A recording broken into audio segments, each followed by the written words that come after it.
Friends అందరికీ నమస్తే. ముందుగా మన యూట్యూబ్ ఛానల్ తరపున మన యూట్యూబ్ ఛానల్ మిత్రులకి ఈ దేశ పౌరులందరికీ కూడా 76వ గణతంత్ర దినోత్సవ శుభాకాంక్షలు. మనం జనవరి 26న గణతంత్ర దినోత్సవాన్ని జరుపుకుంటున్నాం. 1947 ఆగస్టు 15న మనకు స్వాతంత్రం రావడం జరిగింది. స్వాతంత్రం వచ్చే నాటికి మనకు సొంత రాజ్యాంగం అనేది లేకపోవడం వల్ల డాక్టర్ బిఆర్ అంబేద్కర్ గారి అధ్యక్షతన భారత రాజ్యాంగాన్ని లిఖించడానికి కమిటీని వేయడం జరిగింది. డాక్టర్ బిఆర్ అంబేద్కర్ గారు వారి కమిటీ ఎంతో శ్రమించి భారత రాజ్యాంగాన్ని రాస్తూ భారతదేశ పౌరులందరికీ ఎన్నో హక్కులను కల్పిస్తూ ఎంతో కృషి చేస్తూ ఈ యొక్క రాజ్యాంగాన్ని రాయడానికి 2 సంవత్సరాల 11 నెలల 18 రోజుల సమయం అనేది పట్టింది. ఆ తర్వాత 1950 జనవరి 26న మనకు భారత రాజ్యాంగం అనేది పూర్తిగా అమల్లోకి రావడం జరిగింది.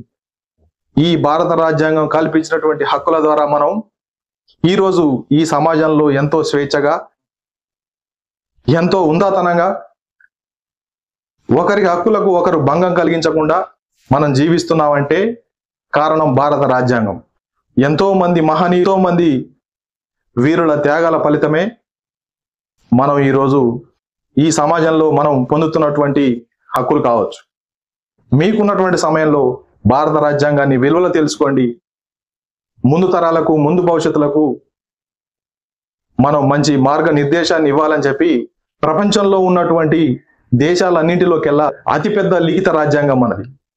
నేడు మనం ఈ స్వేచ్ఛను పొందుతున్నామంటే సరిహద్దుల్లో కావచ్చు, పారామిలిటరీ బలగాలు కావచ్చు, మిలిటరీ బలగాలు కావచ్చు, సాయుధ బలగాలు కావచ్చు, మన రాష్ట్రాల్లో ఉన్నటువంటి పోలీసు బలగాలు కావచ్చు, వీళ్ళందరూ ఎంతో అహర్నిశలు శ్రమిస్తూ ప్రజల యొక్క మాన ప్రాణాలను కాపాడుతూ ప్రజలకు స్వేచ్ఛను అందిస్తున్నారు అంటే దానికి కారణం భారత రాజ్యాంగం. భారత రాజ్యాంగం కల్పించినటువంటి హక్కుల ద్వారా ఒకరి హక్కులకు భంగం కలగకుండా ఈరోజు ఇంత స్వేచ్ఛగా జీవిస్తున్నామంటే కారణం భారత రాజ్యాంగమే.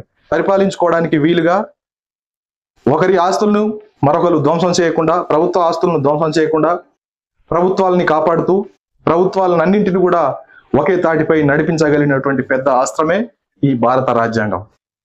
భారత రాజ్యాంగాన్ని ఎంతమంది చదువుతున్నారో తెలియదు.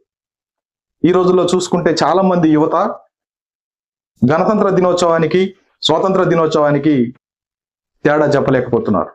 అది కూడా ముఖ్యంగా ఎంతో చదువుకున్నటువంటి, ఎంతో తెలివి ఉన్నటువంటి యువత చెప్పలేకపోవడం జరుగుతుంది. స్వాతంత్ర దినోత్సవం అంటే బ్రిటిష్ పరిపాలనలో ఉన్నటువంటి మన దేశాన్ని మనం 1947 ఆగస్టు 15న మనం ఎంతో మంది మహనీయుల త్యాగాల ఫలితంగా స్వాతంత్రాన్ని పొందడం జరిగింది. ఆగస్టు 15న స్వాతంత్ర దినోత్సవం అంటారు. గణతంత్ర దినోత్సవం అంటే 1950 జనవరి 26 మన భారతదేశానికి అతిపెద్ద భారత రాజ్యాంగాన్ని నిర్మించుకొని రాసుకొని దానిని అమలులోకి తీసుకొచ్చినటువంటి రోజు ఇది. దీనినే గణతంత్ర దినోత్సవం అంటారు. ప్రతి ఒక్కరు కూడా భారత రాజ్యాంగాన్ని తెలుసుకొని భారత రాజ్యాంగంలో ఉన్నటువంటి విషయాలని అందరూ అవగాహన చేసుకొని భారతదేశ సమగ్రతను కాపాడుతూ మీ తోటి వారికి కావచ్చు, ప్రభుత్వాలకు కావచ్చు, ఎవరికైనా సరే ఆటంకం కలిగించకుండా, ఒకరి హక్కులను భంగం చేయకుండా మనల్ని మనం కాపాడుకుంటూ భారత రాజ్యాంగాన్ని కాపాడాల్సినటువంటి బాధ్యత ఈ దేశ యువతపై ఉంది. మరొక విషయం, అలాగే 1950 నుండి అమలులోకి వచ్చినటువంటి భారత రాజ్యాంగాన్ని ఇప్పటి వరకు కూడా భారత రాజ్యాంగాన్ని మార్చలేదు. భారత రాజ్యాంగంలో ఉన్నటువంటి సవరణలు మాత్రమే ప్రభుత్వాలకు, సమాజానికి, మారుతున్న కాలానికి అనుగుణంగా సవరణలు చేస్తూ భారత రాజ్యాంగాన్ని ఇప్పటి వరకు 129 సార్లు సవరణలు చేయడం జరిగింది. ప్రతి ఒక్కరు కూడా భారత రాజ్యాంగాన్ని తెలుసుకొని భారతదేశ సమగ్రతను కాపాడతారని ఆశిస్తూ అందరికీ సెలవు.